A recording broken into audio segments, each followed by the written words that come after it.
2023లో ఆయన all India ర్యాంకర్‌లో 780 సాధించారు. ఇంకా నాకు సరిపోదు అంటూ ఆయన మరొకసారి రాశారు. ఆయన పట్టుదలకి భగవంతుడి సహకారం, ఆయన కృషికి అతని తల్లిదండ్రుల ఆశీస్సులు చేదోడు వాదోడుగా ఉండడంతో ఈసారి 2024లో 350 ర్యాంక్ సాధించారు.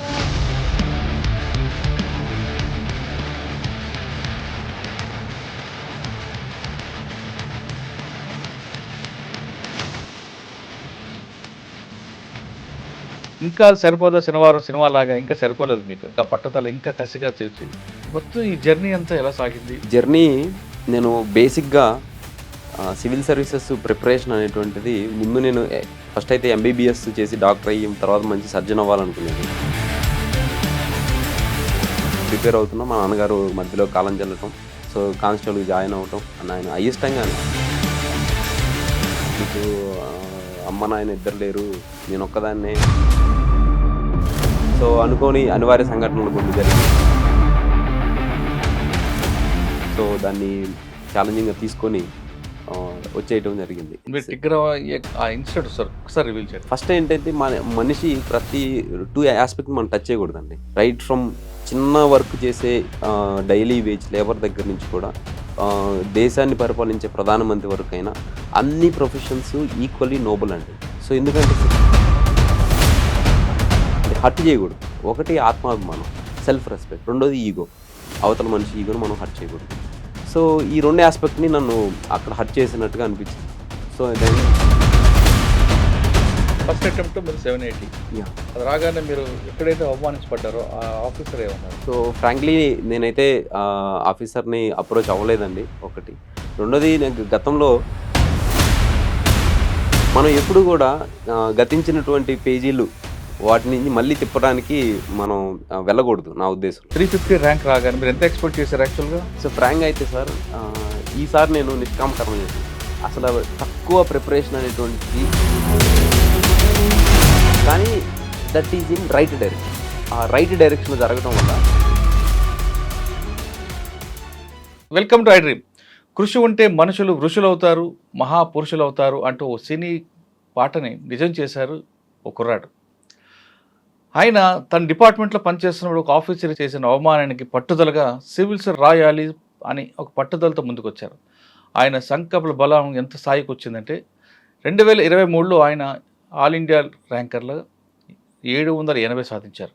కానీ ఇంకా నాకు సరిపోదు అంటూ ఆయన మరొకసారి రాశారు. ఆయన పట్టుదలకి భగవంతుడి సహకారం, ఆయన కృషికి అతని తల్లిదండ్రుల ఆశీస్సులు చేదోడు వాదోడుగా ఉండడంతో ఈసారి 2024లో 350 ర్యాంక్ సాధించారు. ఆయనే ఉదయ్ కృష్ణారెడ్డి, ప్రస్తుతం ఏఆర్లో 350 సాధించిన వ్యక్తి. ఆయనే ఈ వారం మన గెస్ట్. ఒక వ్యక్తికి ఖచ్చితంగా పట్టుదలంటే ఏ స్థాయికి వెళ్ళొచ్చు, ఒక ఛాలెంజ్ విసిరితే సినిమాలో కాదు బయట కూడా నిజం చేసి చూపించవచ్చు అనే దానికి రోల్ మోడల్ ఉదయ్ కృష్ణారెడ్డి గారు.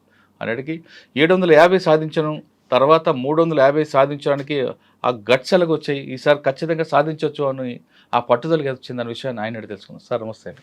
నమస్కారం. ముందుగా మీకు congrats. Thank you sir. Thank you very much sir. డిపార్ట్మెంట్లో ఒక సీఏ చేసిన అవమానానికి పట్టుదలగా ఖచ్చితంగా రావాలరా అనుకుని వచ్చారు.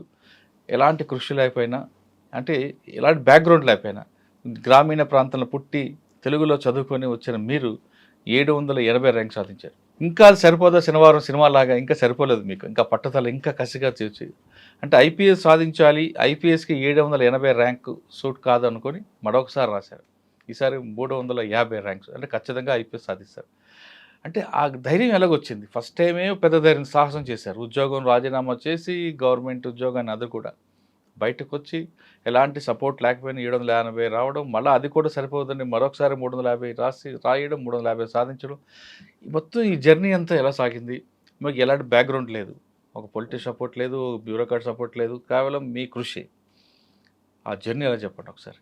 సార్ ఈ జర్నీ నేను బేసిక్‌గా సివిల్ సర్వీసెస్ ప్రిపరేషన్ అనేటువంటిది ముందు నేను ఫస్ట్ అయితే ఎంబీబీఎస్ చేసి డాక్టర్ అయ్యి తర్వాత మంచి సర్జన్ అవ్వాలనుకునేది. సో ఫ్యామిలీ కండిషన్స్ అకామిడేట్ చేయలేదు. సో తర్వాత నేను సివిల్స్ చదువుదాం అని చెప్పే ఉద్దేశంతో ప్రిపేర్ అవుతున్నా. మా నాన్నగారు మధ్యలో కాలం చెల్లటం, సో కానిస్టేబుల్‌కి జాయిన్ అవ్వటం ఆయన అయిష్టంగానే, నాకు ఇష్టం లేదు. సో మా నాయనమ్మ గారు ఉండి, నీకు అమ్మ నాయన ఇద్దరు లేరు, నేను ఒక్కదాన్నే, సో ముసలామని నేను ఎంతకాలం చేసేది, సో అందుకని జాయిన్ అవ్వమని చెప్పారు. సో ఆ జాయిన్ అవటం ఏమైందంటే నేను 19 ఇయర్స్కి నాకు కానిస్టేబుల్ జాబ్ రావడం జరిగింది. నేనేమనుకున్నాను సివిల్స్కి ఇంకా టైం ఉంది, సో 2 ఇయర్స్ నేను ప్రిపేర్ అవుతాను అనుకున్నా. బట్ ఏంటంటే police department high demanding job, time and energy అంతా. సో ఆ 2 ఇయర్స్లో ఎగ్జిట్ అవుదాం అనుకునేది కాస్త 6 ఇయర్స్ అయిపోయింది. సో నా ప్రైమ్ టైం అంతా అక్కడే ఇది అవటం అయింది. కిలో అయింది. యా అయితే ఈ క్రమంలో మనం ప్రిపేర్ అవుతున్న క్రమంలో అనుకోకుండా ఇప్పుడు రకరకాలైనటువంటి వ్యక్తుల్ని కలుస్తుంటాం, రకరకాలైనటువంటి మెంటాలిటీస్ ఉన్నటువంటి వ్యక్తులతోటి మనం వర్క్ చేయాల్సి ఉంటుంది. సో అనుకోని అనివార్య సంఘటనలు కొన్ని జరిగి, సో ఇన్సిడెంట్ వల్ల నేను ట్రిగ్గర్ అయ్యి, సో దాన్ని ఛాలెంజింగ్గా తీసుకొని వచ్చేయటం జరిగింది. మీరు ట్రిగ్గర్ అయ్యే ఆ ఇన్సిడెంట్ ఒకసారి రివీల్ చేయండి మరొకసారి. సో ట్రిగ్గర్ అయ్యే విషయం అంటే మీకు అందరికీ తెలిసిందే అండి. లాస్ట్ టైం కూడా మీకు ఇది చేయటం జరిగింది. సో ఫస్ట్ ఏంటంటే మనిషి ప్రతి 2 ఆస్పెక్ట్ని మనం టచ్ చేయకూడదండి. 2 ఆస్పెక్ట్స్ని. అది మీరు ఏ మనిషి అయినా రైట్ ఫ్రమ్ చిన్న వర్క్ చేసే డైలీ వేజ్ లేబర్ దగ్గర నుంచి కూడా దేశాన్ని పరిపాలించే ప్రధానమంత్రి వరకు అయినా అన్ని ప్రొఫెషన్స్ ఈక్వల్లీ నోబుల్ అండి. సో ఎందుకంటే సిస్టంలో ఎవరు ఎక్కడ ఫంక్షనింగ్ ఆగిపోయినా కానీ అంతా సిస్టమ్ అనేటువంటి ప్యారలైజ్ అవుతుంది. సో 2 ఆస్పెక్ట్ మనం టచ్ చేయకూడదు, అంటే హర్ట్ చేయకూడదు. టచ్ చేయటం అనేకంటే కూడా ఒకటి ఆత్మాభిమానం, సెల్ఫ్ రెస్పెక్ట్. రెండోది ఈగో, అవతల మనిషి ఈగోని మనం హర్ట్ చేయకూడదు. సో ఈ 2 ఆస్పెక్ట్ని నన్ను అక్కడ హర్ట్ చేసినట్టుగా అనిపించింది. సో దెన్ అట్లా మనకి ఆత్మాభిమానం మన ఆత్మగౌరవం అనేటువంటిది నిలబడినప్పుడు అండ్ మన ఈగోని హర్ట్ చేసినప్పుడు, సో ఎవరికి కూడా ఆ సిచ్యువేషన్లో కానీ ఆ వాతావరణంలో పనిచేయాలనిపించదు. సో సిమిలర్ థింగ్ నేను దాన్ని ఎగ్జిట్ అయిపోవడానికి అదే రోజు రిజైన్ చేసి రావడానికి అదే కారణం. సో అలా చేసి వచ్చాను. సో అప్పుడు నాకు నా దగ్గర రిసోర్స్ లేవు అండ్ స్కిల్ సెట్ కూడా దానికి డిమాండ్కి తగినంత విధంగా లేదు. ఎందుకంటే ఫస్ట్ అటెంప్ట్లో ఇంటర్వ్యూకి వెళ్ళాను, బట్ ఆ ఎగ్జామ్ని క్లియర్ చేయలేకపోయా. సో నేను ఇంకా స్కిల్ సెట్ని అప్గ్రేడ్ చేసుకోవాలి అండ్ ఫైనాన్షియల్ రిసోర్సెస్ పెట్టుకోవాలి. అండ్ ఈ ఎగ్జామ్ని సక్సెస్ రేట్ అనేటువంటిది మీకు తెలుసు 0.01% ఆల్మోస్ట్. సో ఈ ఎగ్జామ్ని ఎంత దూరం అయినా కానీ ఈ బ్యాటిల్ని కంటిన్యూ చేయాలి. అట్లా నెవర్ గివ్ అప్ మెంటాలిటీ అనేటువంటిది ఉండాలి. సో వీటన్నిటికి నేను అప్పటికే సిద్ధపడిపోయి ఉన్నా. సో అది ఇన్నేట్గా వచ్చింది, అంటే స్వతహాగా మా నాన్నగారు కూడా ఆయన ఒక వారియర్ లాగే ఇది చేసేవాళ్ళు. సో అటువంటి కొన్ని మెంటాలిటీస్ సో నాకు వచ్చాయి. ఏంటి, మనం దేన్ని గివప్ చేయకూడదు, ఏదైనా గివప్ చేయటం అనేటువంటిది ఉండదు నా దగ్గర. సో ఒక టార్గెట్ పెట్టుకొని దాన్ని అచీవ్ చేయాలి నో మ్యాటర్ వాట్. సో ఈ క్రమంలో నేను ఫైనాన్షియల్ రిసోర్స్ పూల్ చేసుకోవటం, రెండోది నాకు కావాల్సినటువంటి స్కిల్ సెట్ని అప్గ్రేడ్ చేసుకోవటం, మూడోది ఏంటంటే despite of getting lot of many failures, దీంట్లో ఖచ్చితంగా మనం సాధించాలనేటువంటి పర్సివరెన్స్ని మెయింటైన్ చేయటం. ఈ 3 కలగలిపి ఈరోజు ఈ రిజల్ట్స్ వచ్చిందండి. ఓకే, ఫస్ట్ అటెంప్ట్ మీరు 780. అది రాగానే మీరు ఎక్కడైతే అవమానించబడ్డారో ఆ ఆఫీసర్ ఏమన్నారండి? సో ఫ్రాంక్లీ నేనైతే ఆఫీసర్ని అప్రోచ్ అవ్వలేదండి ఒకటి. రెండోది నాకు గతంలో మనం అంతా ఒక హ్యూమన్ బీయింగ్స్ అనేటువంటిది మనం ఒక టైం ఫ్రేమ్లో మూవ్ అవుతూ ఉంటామండి. సో అంటే time is the 4th dimension. So ఈ టైం ఫ్రేమ్లో ఏంటంటే మనం ఎప్పుడు కూడా గతించినటువంటి పేజీలు వాటి నుంచి మళ్ళీ తిప్పడానికి మనం వెళ్ళకూడదు నా ఉద్దేశంలో. కానీ దాని నుంచి ఆ లెసన్ మనం నేర్చుకోవాలి. సో ఆ లెసన్స్ నేను నేర్చుకుంది ఏంటంటే మీకు చెప్పాను, ఏ మనిషి ఆత్మగౌరవాన్ని మనం హర్ట్ చేయకూడదు ఒకటి. రెండోది ఏ మనిషి ఈగోని మనం హర్ట్ చేయకూడదు 2. తర్వాత every individual in the entire system, not only in political system, police system or any system, every individual is equally important.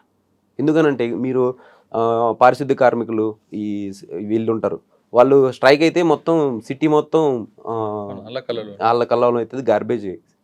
So అంటే ఈ every individual is equally important. So ఈ లెసన్స్ నేను నేర్చుకున్నా. So I will not be hurting individuals self respect. మీరు positive మైండ్లో ఉన్నారు, కానీ 780 rank వచ్చిన తర్వాత కూడా మీ గతంలో అవమానించిన ఆఫీసర్ మరొకసారి మీకు వెంటాడడం ప్రారంభించారు. మీ గురించి మీ వేరే బోర్డ్స్ ఎక్కడ ఉన్నారు?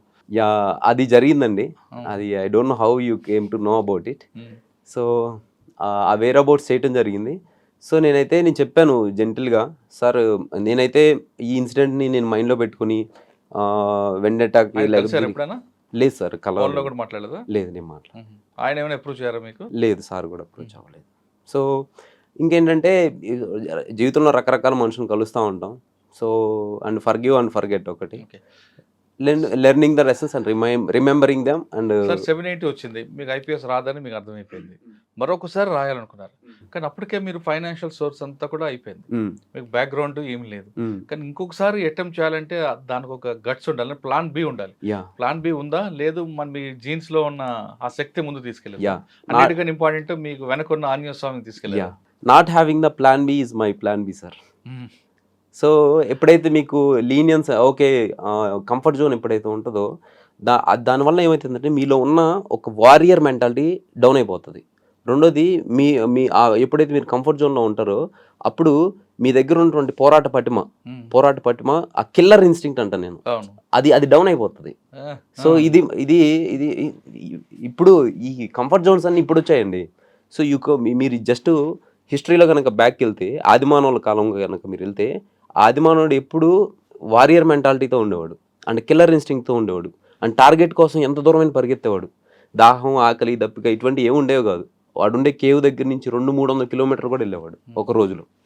సో అటువంటి మన ఇన్నెట్ మెంటాలిటీస్ ఏవైతే ఉంటాయో సో వాటిని హోనప్ చేసుకోవాలి. సో నేను వాటిని ఎప్పుడూ వదులుకోలేదు ఒకటి. రెండోది ఏంటంటే నన్ను visibly invisibly protecting my almighty lord Hanuman. So నిన్న కూడా నా రీల్స్ వచ్చిన రోజు కూడా మంగళవారం. సో ఆ ఆల్మైటీ నన్ను ఏ విధంగా ప్రొటెక్ట్ చేస్తానంటే it only I can tell you through experiences only. So అసలు ఇప్పుడు మా కజిన్ ఇక్కడే ఉన్నారు. సో నేను ప్రిలిమ్స్ నాకు ఏమైంది, ర్యాంక్ వచ్చిన తర్వాత ప్రిలిమ్స్కి ర్యాంక్కి గ్యాప్ మధ్యలో ఎక్కువ లేదు. ఇంకోటి ఏంటంటే 23లో చాలా బాగా పర్ఫామ్ చేశారని చాలా కాన్ఫిడెంట్ ఉండి నా ఇంటర్వ్యూ తర్వాత నేను ప్రిపరేషన్ అంత ఎక్కువ ఫోకస్ చేయాల, కొద్ది లీనియంట్గా ఉండేను అనమాట. సో దానివల్ల కూడా కొంచెం ప్రిపరేషన్ దెబ్బతింది. తర్వాత మన సక్సెస్ వచ్చిన తర్వాత మనకేమవుతుందంటే సైకలాజికల్లీ డోపమైన్ రష్ వస్తుంది. సో వచ్చి మనం చదువుతుంది కూడా ఎక్కదు మనకి యాక్చువల్గా. సో అక్కడ మన కంఫర్ట్ జోన్ స్టార్ట్ అవుతుంది. సో అదొకటి. రెండోది ఏంటంటే మనం ఒకసారి మనం సక్సెస్ అయిన తర్వాత నెక్స్ట్ టైం కూడా మనల్ని అబ్దుల్ కలాం గారు ఒక మాట అంటారు, మీరు ఒకసారి సక్సెస్ అయ్యారు అనుకోండి, రెండోసారి సక్సెస్ కాలేదనుకోండి, మీ ఫస్ట్ సక్సెస్ని ఏమంటారంటే ఏదో గాలివాటంగా వచ్చిన సక్సెస్ అంటారు. సో అటువంటి వాటికి స్కోప్ ఇవ్వదు. రెండోసారి సక్సెస్ అయితే that you are efficiently proving yourself that you have all the skills that required to be achieved, గోల్ని అచీవ్ చేయడం కోసం అని అంటారు. సో అదొకటి నాకు పదే గుర్తొచ్చేది. సో ఈ నాలో ఆల్రెడీ ఉన్నటువంటి killer instinct and warrior mentality ఇవి. సో దీన్ని నేను ఆంజనేయ స్వామి ఆశీస్సులు.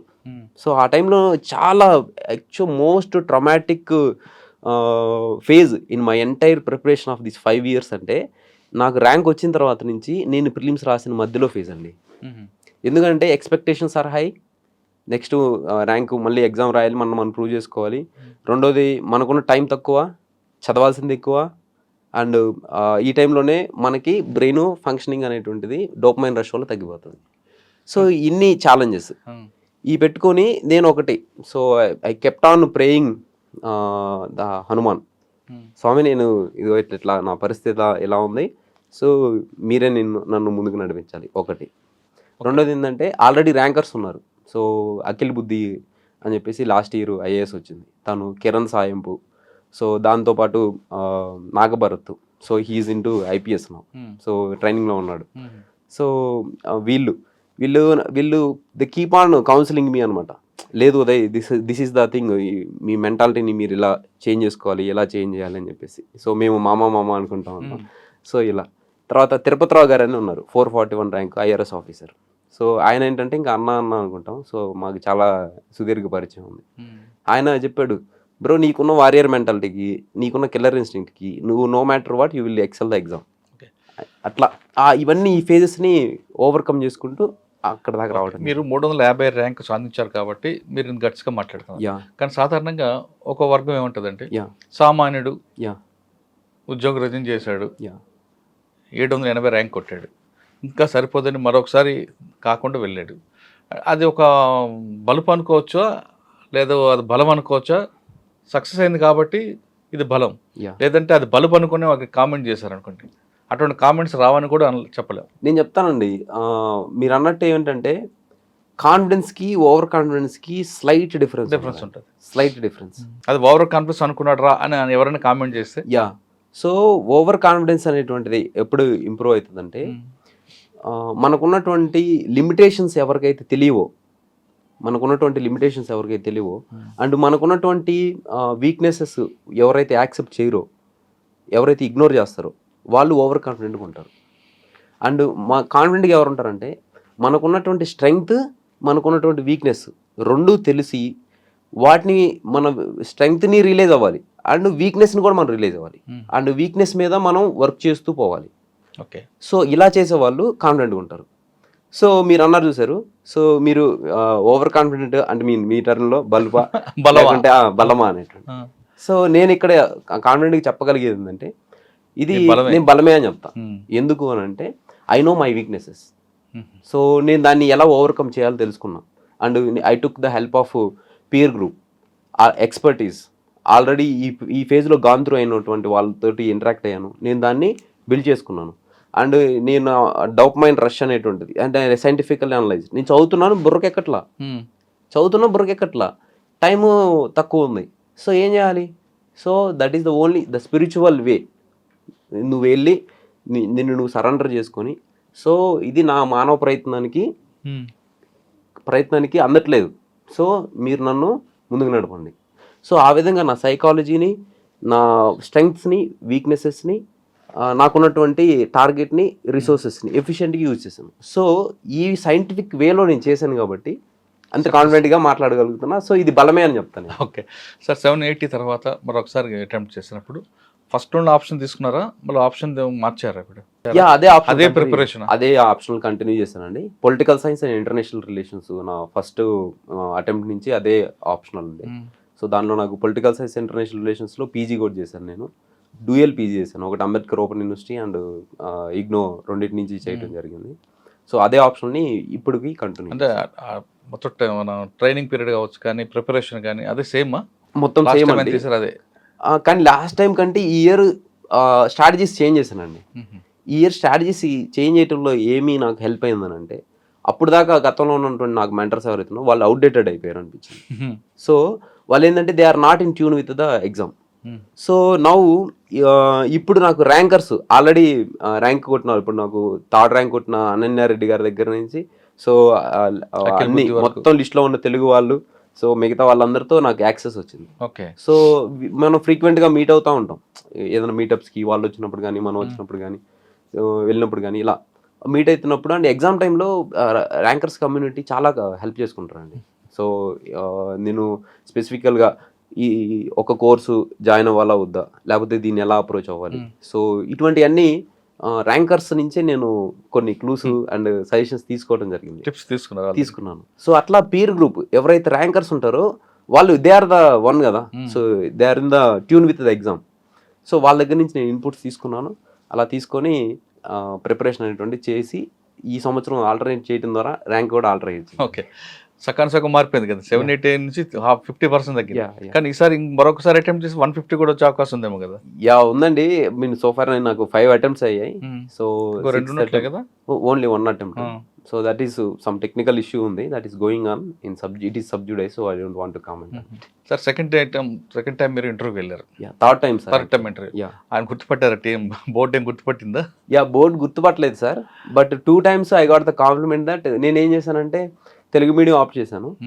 సో తెలుగు మీడియం ఆప్ట్ చేసి ఇంటర్వ్యూకి, సో నేను ఇంగ్లీష్లో మాట్లాడతాను, that they will allow it generously. So నేను మాట్లాడేటప్పుడు ఇద్దరు లాస్ట్ టైము గౌరవనీయ సభ్యులు బీబీ స్వైన్ గారు, సో ఈసారి సంజీవ్ వర్మ గారు గౌరవనీయ సభ్యులు. సో ఇద్దరు నాకు your English is very good, never feel that you may not excel in this conversations and all, so you will be going to do very well, so take my appreciation please అని చెప్పారు. Sir ఈసారి బోర్డులో ఏమడిగారండి? Main question ఏమడిగారు? జనరల్గా అడగడం వేరే ఉంటాయి, correct cut off point ఏమడిగారు? నన్ను మేజర్గా అడిగినటువంటి ఏంటంటే సోషల్ సెక్టార్ స్కీమ్స్కి సో బడ్జెట్ అవుట్లే అనేటువంటిది ఎలా, so central sector scheme, central sponsor scheme, వాటికి సంబంధించి.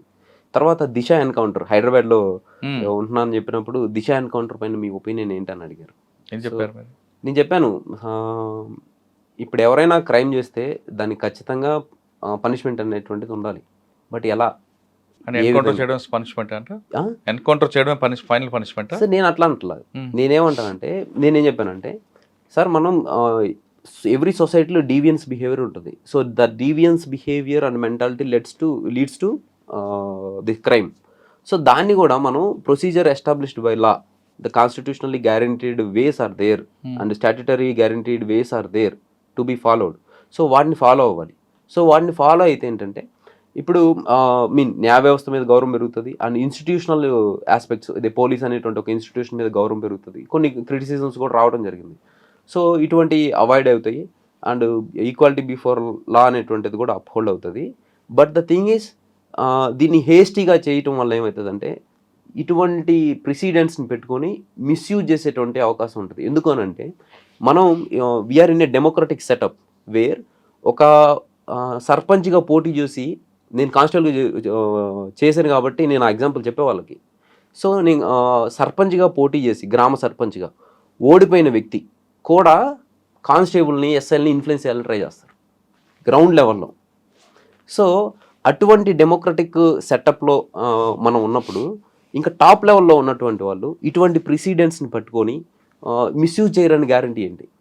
సో వాళ్ళు నెక్సస్ అవ్వచ్చు, లేకపోతే ప్రెజర్ అవ్వచ్చు, కోయర్షన్ అవ్వచ్చు, ఇటువంటివి చేసి so if somebody wants to eliminate their opponent ఇటువంటి మీన్స్ని యూస్ చేస్తారేమో. సో అటువంటి అన్హెల్దీ పొలిటికల్ ఎన్వైరన్మెంట్లో కంట్రీ కొన్ని ఆస్పెక్ట్లో ఉంది కాబట్టి it is better always to follow the legal procedures. So procedure established by law దాన్ని ఫాలో అవ్వాలి సార్. సో అవుతుంది, కొంచెం లేట్ అయితే అవుతుంది. బట్ ఇటువంటి vast democratic country and diverse country and heterogeneous social and demographic profile ఉన్నటువంటి కంట్రీలో ఇది ఫాలో అవటం నెససరీ సార్ అని చెప్పారు. వాళ్ళు ఏమన్నారంటే so they are satisfied. Okay, మనం దిశ ఎన్కౌంటర్కి వస్తాం. యా మీ ఒపీనియన్ చెప్పారు. యా కానీ పోలీస్ ఒపీనియన్, పబ్లిక్ ఒపీనియన్ రెండు ఉంటాయండి. యా మన డెమోక్రటిక్ కంట్రీ కాబట్టి Yeah. మంది ఎక్కువగా ప్రొసీజర్ పనిష్మెంట్ మాత్రమే ఉంటుంది. Final Yeah. Punishment, final judgement అని చాలా రేర్ కేసులు ఉంటాయి. యా ఇప్పుడు దిశ ఎన్కౌంటర్లోనే తీసుకుంటే ఆయన అరెస్ట్ చేస్తారు, కోర్టుకి పంపిస్తారు, ఛార్జ్ షీట్ వేస్తారు, వాళ్ళ ట్రయల్ నడుస్తుంది, ఇదంతా ప్రొసీజర్ వాళ్ళు జైల్లో తీసుకొస్తారు, ములాఖాతులు ఉంటాయి, వాళ్ళు అన్నీ జరిగేసరికి యా సార్ కనీసం ఒక 5 to 6 years పడుతుంది. యా అప్పటికి ఆ జనరేషన్ మర్చిపోతుంది, ఇంకో జనరేషన్ ఎంటర్ అవుతుంటుంది. మనకి బుక్లోనే కనిపిస్తుంది దిశ ఎన్కౌంటర్, ఒక అమ్మాయిని రేప్ చేశారు దారుణం, యా కానీ జడ్జిమెంట్ కనిపించదు. యా దాంతో వాడికి ఒక ధైర్యం వస్తుంది కొత్తగా వచ్చిన జనరేషన్, ఓకే మన కంట్రీలో ఏం చేసినా మేనేజబుల్ చేయొచ్చు అన్నది. యా దానివల్ల వాడు కూడా క్రిమినల్ అయ్యే అవకాశం కనిపిస్తుంది. యా అందుకు పోలీసు ఒక వర్గం ఏమంటారంటే ఈ జడ్జిమెంట్ ప్రొలాంగ్ అవుతుంది కాబట్టి మన ప్రొసీజర్ పనిష్మెంట్ ఉంటుంది కాబట్టి ఈ విధంగా చేయడం బెటర్ అని ఒక వర్గం ఒపీనియన్. మీరు చెప్పింది డెమోక్రసీలో అది కరెక్ట్ కాదు, కానీ ఇక్కడ సిస్టమ్ మంది చాలా స్లో ఉంది కాబట్టి అది ఇంప్లిమెంట్ అవుతుంటాయి. యా సార్ అట్లా మనం కనుక అటువంటి ఇన్స్టంటేనియస్ జస్టిస్ మెథడ్స్ కనుక మనం వెళ్ళామనుకోండి సార్, అది ఇప్పుడు ఇన్స్టంటేనియస్గా సర్వ్ చేయటం అనేటువంటిది బాగుంటుంది, హీరోయిక్గా ఉంటుంది. బట్ ఏంటంటే లాంగ్ రన్లో societal confidence on the public ఇన్స్టిట్యూషన్స్ని కరెక్ట్. ఒక అమ్మాయిని తీసుకెళ్లి దారుణంగా రేప్ చేసి హత్య చేస్తే మీరు ఎప్పుడో 10 సంవత్సరాల తర్వాత జడ్జిమెంట్ ఇస్తే ఈలోగా ఏం మెసేజ్ పంపిస్తారు సొసైటీకి? దీంట్లో 10 సంవత్సరాలు అనేటువంటిది మీరు చెప్పినట్టు ట్రయల్స్ జరగటము, వాటికి సంబంధించినటువంటి ఎవిడెన్స్ సబ్మిట్ చేయటము, అయితే కోర్టు ములాఖతులు, ఇటువంటి ఈ ప్రాసెస్ మనం ఇటువంటి కేసెస్ని ఇప్పుడు కొన్ని ఫాస్ట్ ట్రాక్ కోర్ట్స్ని ఎస్టాబ్లిష్ చేశారు. సో ఇప్పుడు మనకి కంక్లూజివ్ ఎవిడెన్స్ అనేటువంటి దొరికినప్పుడు within 21 days we can proceed. Conclusory evident అంటే సో ఖచ్చితంగా ఆ మనిషి చేశారు. కరెక్ట్, మీరు ఎంత చెప్పినా సరే అట్లీస్ట్ 1.5 years అవుతుంది అట్లీస్ట్. యా సార్, కానీ పబ్లిక్ ఇప్పుడు ఎలా ఉన్నారంటే ఇన్స్టెంట్ జస్టిస్ అడుగుతున్నారు. యా సార్, ఇన్స్టెంట్ జస్టిస్ అనేటువంటిది it always harms the social. కానీ క్రైమ్ తగ్గించాలంటే అదే కావాలి కదా. క్రైమ్ తగ్గించాలి అని అంటే ఒకటి సార్, క్రైమ్ తగ్గించాలి అని అంటే పనిష్మెంట్ ని ఇన్స్టెంట్ గా సర్వ్ చేయటం అనేటువంటిది మెథడ్ కాదు. ఇన్స్టెంట్ కాకపోయినా దానికి టైం బాండ్ పెట్టాలి. ఒక రేప్ కేసు 45 days, ఒక మర్డర్ కేసు ఒక 90 days మెసేజ్ వెళ్తుంది. ఎలాగొస్తుందంటే ఒక కేసు అయింది, ఏదో హై ప్రొఫైల్ కేసు అయితే దానికి ఒక ఫాస్ట్ ట్రాక్ కోర్టు ఒక టైం బాండ్ పెడుతున్నారు. జనరల్ కేసులో అయితే దాన్ని ప్రొసీజర్ పనిష్మెంట్లో పంపిస్తారు, అరెస్టు, రిమాండ్, అది ఆ చార్జ్ షీట్ రిమాండ్ రిపోర్ట్లో ఏం చెప్పడం మీడియాకి ఇవ్వడం, మీడియా ట్రయల్, యా యా ఇదంతా జనం మర్చిపోయి ఇంకో కేసు పడగానే మీడియా కూడా మర్చిపోతారు, జనం కూడా మర్చిపోతారు. మీరు మనం చూసుకోండి ఇండియాలో ఏ సెన్సేషనల్ కేసులు అయితే మాత్రమే ఫాలోఅప్ ఉంటుంది మీడియా కానీ పబ్లిక్ కానీ. లేదంటే ఆ కేసుకు ఆ 1 వీక్ 10 డేస్లోనే చార్జ్ షీట్ అయిపోతుంది, మీడియా ట్రయల్ అవుతుంది, మీడియా ట్రయల్ ఆ కేసు చచ్చిపోతుంది. పోలీస్ కూడా ఒక వర్గం దీనికే అలవాటు పడ్డారు. ఫైనల్ చార్జ్ షీట్ జడ్జిమెంట్ వరకు కాకుండా మీడియాకి ట్రయల్కి ఇచ్చేస్తే ఆ 2 రోజులు నడుస్తుంది, ఆ కుటుంబం కొంత సఫర్ అవుతుంది, ఎక్యూజ్డ్ అనేవాడు ఫ్యామిలీ సఫర్ అవుతుంది అనే దీనికి వాళ్ళు కూడా ఆ ఫ్రేమ్లోకి వచ్చారు. ఇటువంటి పరిస్థితుల్లో దిశ ఎన్కౌంటర్ అనేది వాంటెడా అన్వాంటెడా? సార్ నేనైతే వాంటెడ్ అన్వాంటెడ్ డిబేట్ కంటే కూడా, సో మనం మీరు అన్నారు చూసారు ఈ ప్రొసీజర్ అంతా టైం ఫ్రేమ్ ఉండాలి, ఇటువంటివి ఉన్నాయి, దీని ఎఫిషియన్సీని పెంచుకోవాలి సార్. పెంచుకోవాలి, మనకి జ్యుడిషియల్ సిస్టమ్ స్ట్రాంగ్ చేయాలి. అంటే పెట్టాలి. యా, ఒకటి మనం ఏంటంటే ఇన్స్టిట్యూషనల్ ఆస్పెక్ట్ ఒకటి, అండ్ ఇన్ఫ్రాస్ట్రక్చరల్ ఆస్పెక్ట్ ఒకటి, and functional aspect, and administrative other personal management aspect. వీటన్నిటిని మనం స్ట్రీమ్ లైన్ చేసుకుంటూ రావాలి. ఇన్ షార్ట్ టర్మ్లో ఇమీడియట్గా చేయాల్సినటువంటి ఆస్పెక్ట్స్ ఏవైతే ఉంటాయో వాటిని అడ్రస్ చేయడం, మీరు అన్నట్టు కొన్ని కేసెస్ ఏవైతే ఉంటాయో వీటికి టైం ఫ్రేమ్ని పెట్టుకోవడం. అండ్ మనకేంటంటే మన కంట్రీ అనేటువంటిది చాలా ప్రాబ్లమ్స్ ఫేస్ చేస్తుంది సార్. అంటే in terms of judiciary and in terms of police and all. ఇప్పుడు పర్సే మీరు చూడండి, మనకి ఆప్టిమంగా ఒక 1 lakh పాపులేషన్కి ఆల్మోస్ట్ 222 ఉండాలి, ఆప్టిమంగా ఉండాలి. యా, ఇప్పుడు 145. సో అంటే ఇంతమంది పోలీస్ పర్సన్స్ క్రంచ్ అనేటువంటిది ఉంది. తర్వాత సిస్టమేటిక్గా కూడా కొన్ని డిలేస్ ఉన్నాయి. సో వీటన్నిటిని మనం చేసుకుంటూ ఇప్పుడు మీకు ఒకటి society and systems and institutions ఎప్పుడు కూడా ఎవల్యూటనరీగా ముందుకెళ్ళాలి సార్, ఎవల్యూటనరీగా ముందుకెళ్ళాలి. సో అలా ఎవల్యూటనరీగా ముందుకు వెళ్ళినప్పుడు మాత్రమే మనం ప్రోగ్రెసివ్ సొసైటీకి టువర్డ్స్ మనం ముందుకెళ్ళగలుగుతాం. ఎప్పుడైతే రెవల్యూటనరీగా స్టార్ట్ అవుతుందో అక్కడ ఏమవుతుందంటే ద ఇన్స్టెంట్ చేంజెస్, ఇన్స్టెంట్ వీటికి జస్టిస్ అనేటువంటి వాటి వల్ల. సో ఇప్పుడు మనం ఉన్నామండి, ఈ బిల్డింగ్ని తీసేసేసి ఇంకో బిల్డింగ్ కట్టాలనుకోండి, జనాలు అందరూ ఉన్నప్పుడు లేకపోతే అంత మొత్తం ఒక బ్లాస్ట్ చేయలేము. దీన్ని బ్రిక్ బై బ్రిక్ తీసేసి దాన్ని మళ్ళీ ఎస్టాబ్లిష్ చేసి ఒక ప్లాన్ తోటి ముందుకు రావాలి. సో ఇన్స్టెంట్గా చేయడం వల్ల ఏమవుతుందంటే షాక్ గురవుతుంది, and sustainability of the system and institutions compromise అవుతాయి. సో అందుకనే నేను ఈ ఎవల్యూటనరీ ప్రాసెస్ ఏదైతే ఉందో దాన్నే నేను బిలీవ్ చేస్తాను. మీరు అది చేస్తారు, బాగానే ఉంది. అంటే మీరు నెక్స్ట్ ఆఫీసర్ అయిన తర్వాత అది ఇంప్లిమెంట్ చేస్తారో లేదా ఎన్కౌంటర్ స్పెషలిస్ట్గా ముద్రపడతారో చూద్దాం. ఓకే, నెక్స్ట్ ఇంకోటి, మీరు బయటకు వచ్చారు, మీకు అర్థమై ఉంటుంది పాస్ అవుతాను లేదా వెంటనే తెలిసిపోయి ఉంటుంది. 350 ర్యాంక్ రాగానే మీరు ఎంత ఎక్స్పెక్ట్ చేశారు యాక్చువల్గా? సో ఫ్రాంక్ అయితే సార్, ఈసారి నేను నిష్కామ కర్మ చేశాను సార్. మీరు నన్ను ఫ్రాంక్గా అడిగితే హానెస్ట్గా అసలు తక్కువ ప్రిపరేషన్ అనేటువంటిది జరిగింది ఈ అటెంప్ట్కే సార్. ఓకే, కానీ that is in right direction. ఆ రైట్ డైరెక్షన్లో జరగడం వల్ల తక్కువ టైం స్పెండ్ చేసి తక్కువ ఎఫర్ట్స్ పెట్టినప్పటికీ కూడా సక్సెస్ అనేటువంటి. ఎంత వస్తుంది అనుకున్నారు ర్యాంక్ మీరు? నేనైతే నిష్కామ కర్మ చేశాను సార్. ఎంత వచ్చినా నేను లాస్ట్ ఇయర్ అయితే ఐ వాజ్ ఎక్స్పెక్టింగ్ టాప్ 100లో ఉంటుంది అనుకున్నా, but that didn't happen. Okay, మీకు తక్కువ టైంలో తక్కువ మంచి డైరెక్షన్ తీసుకెళ్ళిన వ్యక్తి ఎవరు? నేనే సార్. ఎందుకనంటే సార్ చేశారు, నాకు ఎక్స్టర్నల్గా హెల్ప్ చేశారు. సో మీరు అన్నారు చూసారు ఫైనాన్షియల్ రిసోర్సెస్ మిగతా ఇవి. సో మన ఆవుల రమేష్ రెడ్డి సార్ గారు ఉన్నారు, సార్ అయితే somehow he came to know that I'm struggling with financial resources. అసలు నేనేం అడగలేదు, నేనేం చేయలేదు, సార్ నాకు వాళ్ళ అసిస్టెంట్ని పంపించి ఒక నోట్బుక్, ఒక greeting and some amount of envelope పంపి రాసి I know your potential and don't distract with any other menial things, just focus on the exam, you will crack it అని చెప్పి ఒక గ్రీటింగ్ రాసి ఆ నోట్బుక్ ఇచ్చి పంపించారు. సో బ్యూటీ ఏంటంటే ఆయన తర్వాత చాలా ఇన్సిడెంట్స్లో లేకపోతే మీటింగ్స్లో అట్లా కలిసినప్పటికి కూడా సో అంటే ఆయన దాన్ని కూడా ఎవరికి కూడా చెప్పనివ్వాల. So but I want to tell it. అంటే అటువంటి వ్యక్తులు కూడా ఉండడం గొప్ప విషయం కదా. యా, చాలా గొప్ప విషయం. కొంతమంది 10 రూపాయలు ఇచ్చి 10 మందికి చెప్తారు, 100 మందికి చెప్పే రోజులు ఉన్నారు. ఇప్పుడు ఆయన ఎంత ఇచ్చినా తెలియదు, కానీ ఇంతవరకు ఆయన అది ఆ గ్రేట్నెస్. 1 year ఎంటైర్ ప్రిపరేషన్ సరిపోయాము. అబ్బో. సో అండ్ అంటే మీకు కోర్సెస్ పెద్దగానే ఇచ్చారు అయితే. కానీ ఇప్పుడు ఎక్కడ మీరు రివీల్ చేశారు, నేను చెప్తున్నా ఆయన ఎప్పుడు ఎవరికి సో చెప్పలేదు. ఆయన ఇది కూడా రేపు చూసి ఎడిట్ అంటారు. ఆయన మెంటాలిటీ సో అది that is the beauty of అంటే ఆయన మీకే కాదు చాలా మంది హెల్ప్ చేస్తుంటారు, అదొక హ్యాబిట్. అజ్ఞాతవాసి లాగా హెల్ప్ చేస్తారు. అదే సార్ ఇప్పుడు వచ్చింది, ర్యాంక్ వచ్చింది, ఇప్పుడు ఖచ్చితంగా మీకు ఐపీఎస్ వస్తుంది అనుకుందాం. సరే మీ నాన్నమ్మ గారు ఏమన్నారు? ఆమెకి ఇవన్నీ ఏం తెలియదు, చెప్పలేదు. నా కొడుకు మనోడు ఐపీఎస్ అవుతాడు అనుకున్నారా? అది కూడా తెలియదు సార్. ఆమెకి మార్కులు వచ్చినాయా అంటది, ఆ మార్కులు వచ్చినాయి, పాస్ అయ్యేవా లేదా అంటది. పాస్ అయ్యాను, పాస్ అయ్యాను, ఏ ర్యాంక్ పాస్ అయ్యేది కూడా రాదు, పాస్ అయ్యేవా అంటది ఆమె ఆశ. సో ఏమన్నారు రెండోసారి ఐపీఎస్ వేస్తానంటే ఏమన్నారు? కాకి వచ్చిందంటే ఆమెకి ఇవన్నీ తెలియదు. సో మళ్ళీ పోలీస్ గుడ్లో ఉద్యోగం వచ్చిందా అన్నది. పోలీస్ గుట్టలు, పోలీస్ గుడ్డలో ఉద్యోగం అంటే పోలీస్ యూనిఫామ్.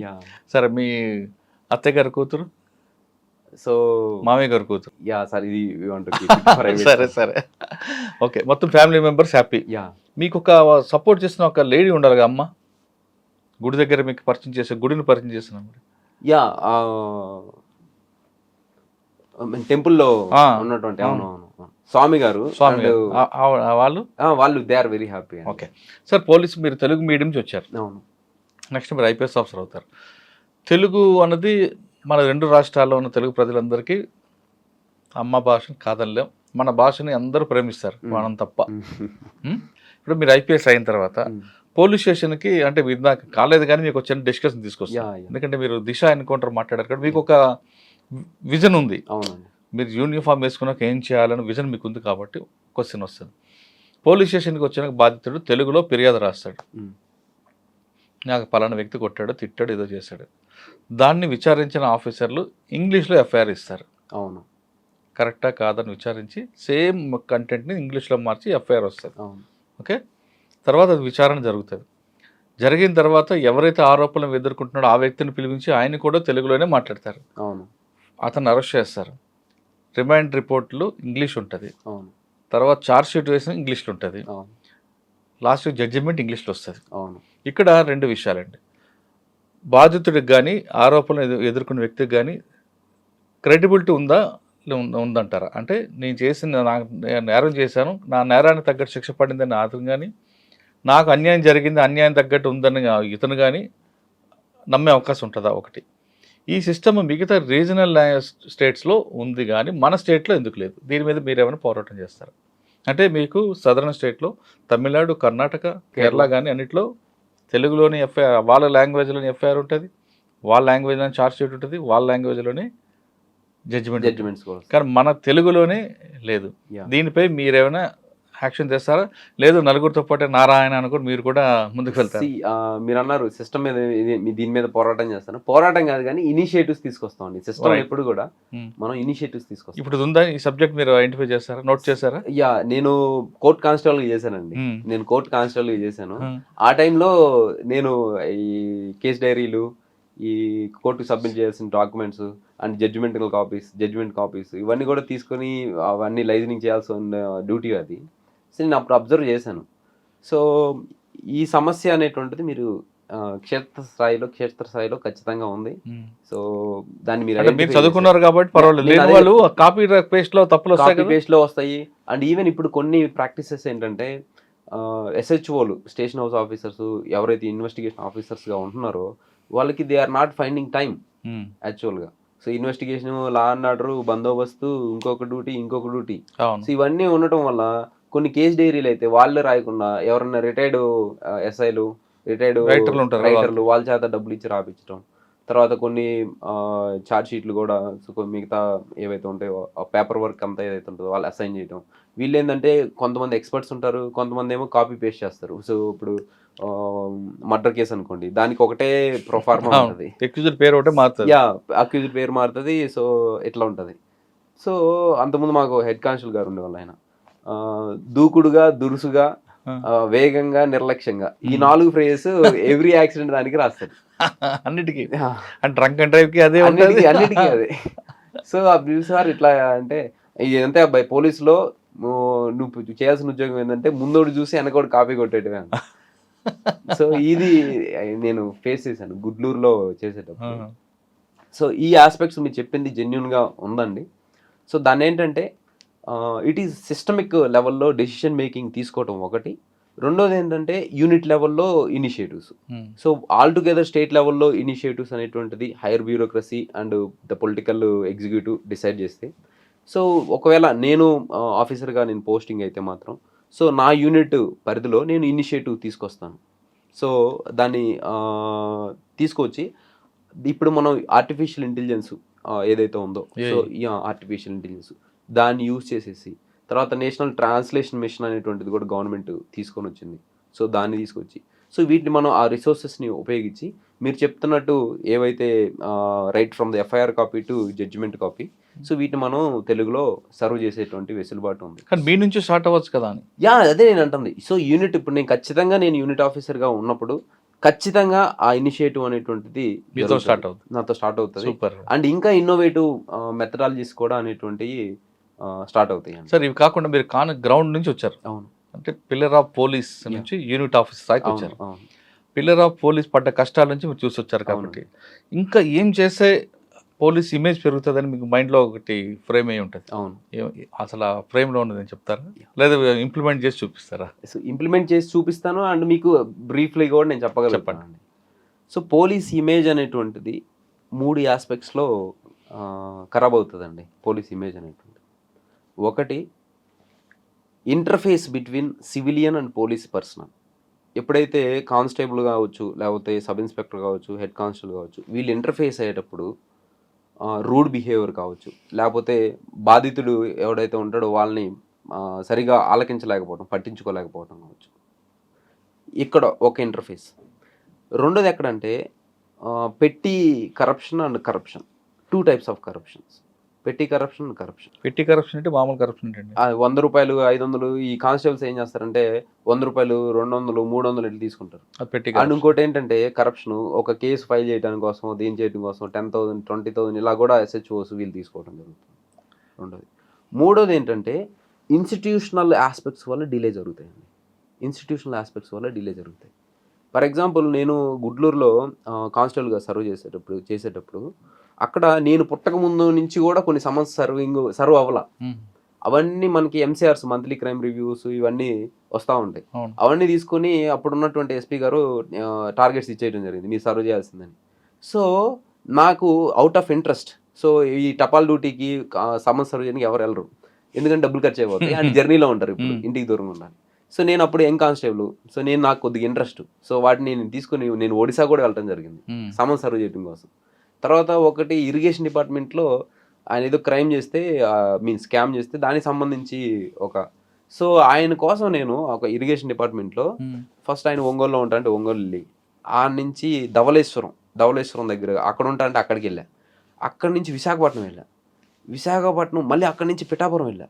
అక్కడి నుంచి పుట్టపర్తి వెళ్ళానండి, హైదరాబాద్ వచ్చా. హైదరాబాద్ నుంచి పుట్టపర్తి వెళ్ళి ఆయన ఒక అపార్ట్మెంట్లో ఉంటున్నారని చెప్పి తెలిసి నేను ఆ అపార్ట్మెంట్కి వెళ్ళా. ఆయన ఒక 1 week 10 days బ్యాకే పక్క అపార్ట్మెంట్కి షిఫ్ట్ అయ్యారు. సో నేను అక్కడ వాచ్మెన్ని ఓకే అక్కడ ఉండట్లేదు అనేసరికి నేను కొంచెం పేషెన్స్గా ఉండి అక్కడ వాచ్మెన్ ఎవరైతే సర్వ్ చేస్తుంటారో ఇటువంటి చిన్న యాక్టివిటీస్ వాళ్ళని అడిగితే ఆయన పక్క అపార్ట్మెంట్లో ఉన్నాను. వెళ్ళి ఆయన తలుపు తట్టంగానే ఆయన షాక్ అయ్యారండి. తమ్ముడు నా కోసం ఈ 10 years నుంచి ఎవరు రాలేదు, నువ్వు వచ్చావని చెప్పి. సో నేను మాకు ఇవన్నీ అవసరం లేదు సార్, సంబంధం తీసుకోండి సంతకం పెట్టమని చెప్పాను.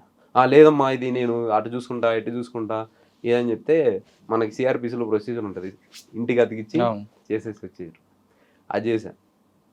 సో ఇలా సిస్టమిక్ ఇష్యూ అండి. అంటే దాన్ని ఎవరు ఇనిషియేటివ్ తీసుకోకపోవటం.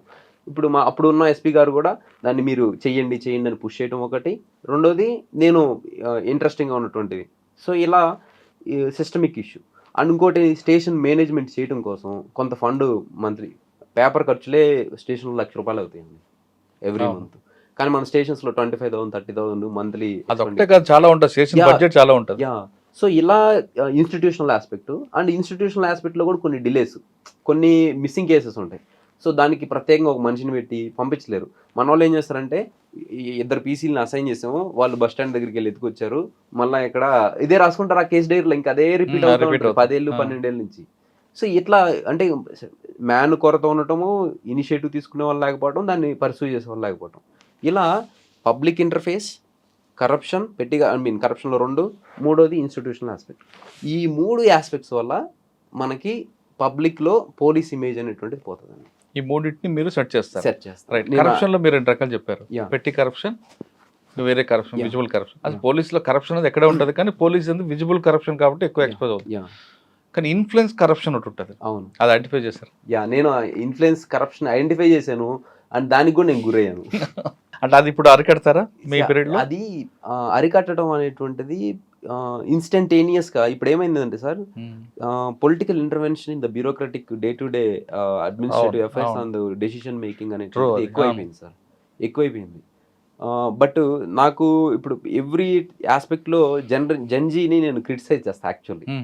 సో జెన్జీ అంటే ఇంపల్సివ్గా ఉంటారు, కెరీర్ ఓరియంటెడ్ ఉండరు, లేకపోతే చాలా సోషల్ ఎటిక్యూట్స్ అనేటువంటి ప్రాపర్గా ఫాలో అవ్వరు, అట్లా కొన్ని ఆస్పెక్ట్లో. కానీ ఈ ఒక ఆస్పెక్ట్లో మాత్రం నేను జెన్జీని అప్రిషియేట్ చేస్తాను. ఎలా అంటే అప్పట్లో ఇప్పుడు ఈ పొలిటీషియన్స్కి ఓవర్గా మూవ్ అయిపోయి సో ఓట్ వేయటం అనేటువంటిది డబ్బులకో మందుకో వీటికి వాళ్ళు లొంగరు. They have their own individual autonomy and they have their own judgemental capacity. So వాళ్ళు ఎంత పెద్దోళ్ళని క్వశ్చన్ చేస్తారు ఒకటి. రెండోది ఏంటంటే మీరు ఇన్ఫ్లుయెన్స్ అయిపోయి ఓట్ అయ్యిందంటే వేరు. ఇన్ టర్మ్స్ ఆఫ్ ఎంటర్టైన్మెంట్ వీటిలో ఇన్ఫ్లుయెన్స్ అవుతారు, బట్ వీళ్ళు ఓట్ వేయమంటే క్వశ్చన్ చేస్తారు. సో ఆ ఆస్పెక్ట్లో జెన్జీ నేను అప్రిషియేట్ చేస్తాను. ఈ మీరు అన్నట్టు ఇన్ఫ్లుయెన్షియల్ కరప్షన్ ఏదైతే ఉందో దాని రూట్ కాజ్ ఏంటంటే పొలిటీషియన్స్ ఎవరైతే ఎక్కువ కరప్షన్ చేసి రావటం జరుగుతుందో వాళ్ళు ఏంటంటే they want to have the strong hold on the system and ground లెవెల్లో ఉన్నటువంటి రిసోర్స్ ఎక్స్ప్లాయిట్ చేయడం, వాళ్ళు చేసే కరప్షన్ని అడ్డం లేకుండా చూసుకోవడం, ఇటువంటి ఆస్పెక్ట్స్ కోసం.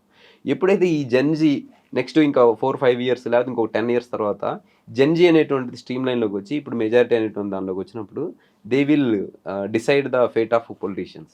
అలా మెచ్యూరిటీ అనేటువంటిది ఇంప్రూవ్ అవుతూ క్వశ్చనింగ్ కెపాసిటీ అనేటువంటి ఇంక్రీజ్ అవుతున్నప్పుడు అప్కమింగ్ 15 to 20 yearsలో ఈ ఇన్ఫ్లుయెన్స్ కరప్షన్ ఏదైతే ఉందో దాన్ని మినిమైజ్ చేయొచ్చు. దీంతో పాటుగా మనకి పోలీస్ రిఫార్మ్స్ కూడా చాలా వార్ మోడ్లోనే జరుగుతున్నాయండి. సో మనకు కనిపించట్లేదు. అంటే అది ఒక్కటే కాకుండా ఒక ఆర్టీసీ బస్సు బస్ స్టాండ్ నుంచి బయలుదేరి ఆ ఎస్ఐ గారి ఇంటి ముందు ఆగాలి, అది కరప్షన్ కింద వస్తుంది కదా? ఖచ్చితంగా కరప్షన్ కిందకి వస్తుంది. కరప్షన్లో చాలా రకాలు ఉన్నాయండి. సో మీరు అన్నట్టు ఇన్ఫ్లుయెన్షియల్ కరప్షన్, పెట్టి corruption and coercive corruption. So we had one question coercive corruption దానికి సంబంధించి. సో అండ్ ఇలా patronage, nexus, political nexus, so collaborative corruption, ఇలా అన్నింటిలో ఉందండి కరప్షన్. కానీ పోలీసులో ఎందుకంటే విజిబుల్ కరప్షన్ కాబట్టి పోలీస్ వస్తుంది. అందరూ వన్ సైడ్ ఒకటి విక్టిమ్ ఉంటాడు, ఒకటి బెనిఫిట్ ఉంటాడు. విజిబుల్ కంటే కూడా పోలీస్ వాళ్ళకి డిస్క్రిప్షన్ అండ్ డెసిషన్ మేకింగ్ అనేటువంటిది వాళ్ళ దగ్గర ఎక్కువ ఉంటుంది సార్. అదేనండి, ఇక్కడ పోలీసులో ఇప్పుడు మిగతా డిపార్ట్మెంట్ లో తీసుకోండి, 1+1 ఇద్దరు బెనిఫిషియరీ ఉంటారు. ఇక్కడ ఒక లూజర్ ఉంటాడు, ఒకటి బెనిఫిషియరీ ఉంటాడు, కాబట్టి వాడు ఎక్కువ ఎక్స్పోజ్ చేస్తాడు. సరే, మీ డిపార్ట్మెంట్ మీకు మంచి అవగాహన ఉంది కాబట్టి అవన్నీ షార్ట్ అవుట్ తీసుకొస్తారు. ఫైనల్గా చెప్పండి, డిపార్ట్మెంట్ ఫస్ట్ మీకు తెలంగాణ కానీ మీరు అనుకున్న క్యాడర్ వచ్చింది అనుకోండి, యూనిఫామ్ వేసుకున్న తర్వాత ఒక్కసారి ఆయన ఫోన్ చేస్తారా? అసలు అది నా కన్సిడరేషన్ లేదు సార్. కానీ ఆయన మీకు మంచి చేశాడు అనుకుంటా. నేనేమనుకుంటా అంటే మీరు మంచి ఉద్దేశంతో నన్ను ట్రిగ్గర్ చేశారు అనుకోండి, మీరు నన్ను అంటే ఆయన ఏ ఉద్దేశం అవును కానీ మీకైతే బెనిఫిట్ జరిగింది. ఓకే అండి, దైవం మనుష్య రూపేనా నేను ఫీల్ అవుతా. ఏదో ఒక మనిషి రూపంలో వచ్చి దైవం నన్ను అటుగా ఇటుగా డైరెక్షన్ ఇస్తా. ఒక్కొక్కసారి భగవంతుడు కూడా మనకి చెడు చూపించి తర్వాత చెడు ద్వారా మనకు మంచి చేసే శ్రీకృష్ణ భగవానుడు ఉన్నాడు. సో ఆయన కూడా ఒక చోట ఇప్పుడు చెప్పాల్సిన మాట చెప్తారు, ఇంకొక చోట ఆపాల్సిన యుద్ధాన్ని ఆపుతారు, ఇంకొక చోట జరపాల్సిన దౌత్యాన్ని జరిపిస్తారు. సో ఇలా దైవం మానుష్య రూపేణ అనేది స్ట్రాంగ్లీ బిలీవ్ అండి. సో ప్రతి మనిషిలో దైవం ఉంటుంది. కానీ ఆయన ఏ ఉద్దేశంతో మీ ట్రిగ్గర్ నొక్కినా మీకు మాత్రం మంచి బెనిఫిట్ అయింది. సో అంటే మీరు అవుట్ రైట్ గా రిజల్ట్ ఓరియంటెడ్ తీసుకుంటే మాత్రం నాకు బెనిఫిట్ అయింది. లేదంటే మామూలుగా ఉండేవారు కదా, ఇంకా కానిస్టేబుల్ మామూలుగా అయితే ఉండేవాని కాదు. బట్ ద థింగ్ ఈస్ ఇంకొంచెం డిలే అయ్యేదేమో. డిలే అయ్యేది కానీ ఇంత ఫైర్ రాదు కదా మీకు. ఫైర్ అనేటువంటిది నాకు ముందు నుంచి ఉందండి, బట్ అవునవును కరెక్ట్. రైట్ అండి. ఫైనల్ క్వశ్చన్, మీరు ఇందాక చెప్పారు ఫస్ట్ లో ఒక మనిషికి నాకులో జీన్స్ నుంచి వచ్చింది, ఒక ఫైర్ ఉంది, అవన్నీ ఉన్నాయి కాబట్టి నేను స్థాయికి వచ్చాను. కానీ ఇప్పుడు కొంతమంది కుర్రాళ్ళు ఏదో సాధించాం, లెగిచామా, తిన్నామా, పడుకున్నామా, ఈ సర్కిల్లో తిరుగుతున్నారు. ఏదో ఉద్యోగం వచ్చిందని అదే లాస్ట్, ఇంకా మనకి ఇంకా అవసరం లేదని. కానీ మీలాగా దీనికన్నా సాధించాలి అనే పట్టుదల లేదు. అంటే మీరు ఎందుకు చెప్పారు ఒక మాట, ఫస్ట్లో మా సక్సెస్ ఏమంటే అది గాలివాటంకి వచ్చింది అబ్దుల్ కలాం గారిది, సెకండ్ వచ్చిందంటే నీ కష్టం అని. అలా భావించే వాళ్ళు లేని కాలంలో మీరు సక్సెస్ అయ్యారు, హ్యాట్స్ ఆఫ్. ఇప్పుడున్న జనరేషన్కి, ఈ టైప్ ఆఫ్ మూడ్లో ఉన్న జనరేషన్కి మీరు ఇచ్చే మెసేజ్ ఏంటంటే? సార్ ఇప్పుడున్నటువంటి జనరేషన్కి ఎవరైతే అప్కమింగ్ జనరేషన్స్ కానీ ఎవరికైనా నేను ఇచ్చే మెసేజ్ ఏంటంటే, డెడ్ ఫిష్ ఏదైతే ఉంటుందో, చనిపోయిన చేప ప్రవాహంలో కొట్టుకుపోతూ ఉంటుంది. ఒక రకం. రెండోది ఏంటంటే, ఈ ప్రవాహానికి ఎదురీదుతూ సముద్రంలో ఉండాలనుకుంటే సముద్రంలో, నదిలో ఉండాలనుకుంటే నదిలో వెళ్తుంటాయి. సో చేపలు. సో మీరు ఎప్పుడైతే ఆ కెపాసిటీ, సో మీరు ఎటువంటి లైఫ్ లీడ్ చేయాలి అనుకుంటే మీకు ఆ కెపాసిటీ అండ్ స్కిల్, స్ట్రెంగ్త్ అనేటువంటిది ఉండాలి. అది మీరు అచీవ్ చేసిన మరుక్షణాన మీరు మీ లైఫ్ కానీ ప్రోగ్రెసివ్గా ఉంటుంది, అండ్ దేశానికి కూడా ప్రోగ్రెసివ్గా ఉంటుంది. అయితే దీంట్లో మీరు అన్నట్టు ఇటువంటి అప్కమింగ్ జనరేషన్స్, దీంట్లో 20 to 30 ఏజ్ ఏదైతే ఉందో sir, 20 to 30 age, again emphasising, this is very volatile age sir, and it is very constructive and deciding age as well. అవును. ఈ ఏజ్ దీంట్లో మీకు మొబైల్ కావచ్చు, ఫ్రెండ్స్ కావచ్చు, పీర్ గ్రూప్ కావచ్చు, లేకుంటే ఎంటర్టైన్మెంట్ ఇది కావచ్చు, గేమ్స్, వీడియో గేమ్స్ ఇవి కావచ్చు. సో ఇటువంటి లాట్ ఆఫ్ డిస్ట్రాక్షన్స్ ఉంటాయి. అట్ ద సేమ్ టైం ఈ టైంలోనే మీరు మీ కెరీర్ని కన్స్ట్రక్ట్ చేసుకోవాల్సి ఉంటుంది. మీ రెస్ట్ ఆఫ్ ద లైఫ్ అనేటువంటిది, మీ rest of the future generations life అనేటువంటిది మీరు ఇప్పుడు చేసే వర్క్ మీద డిపెండ్ అయి ఉంటుంది. సో ఈ ఏజ్లో కనుక మీరు ఆ డిస్ట్రాక్షన్స్కి లొంగిపోయారు అనుకోండి, ఖచ్చితంగా కొలాప్స్ అవుతుంది. రెండోది ఏంటంటే, మీరు ఒకవేళ డిస్ట్రాక్షన్స్కి లొంగపోయినా మీలో కొన్ని ఇన్సెక్యూరిటీస్ ఉంటాయి. ఇన్సెక్యూరిటీస్ అంటే ఏంటి?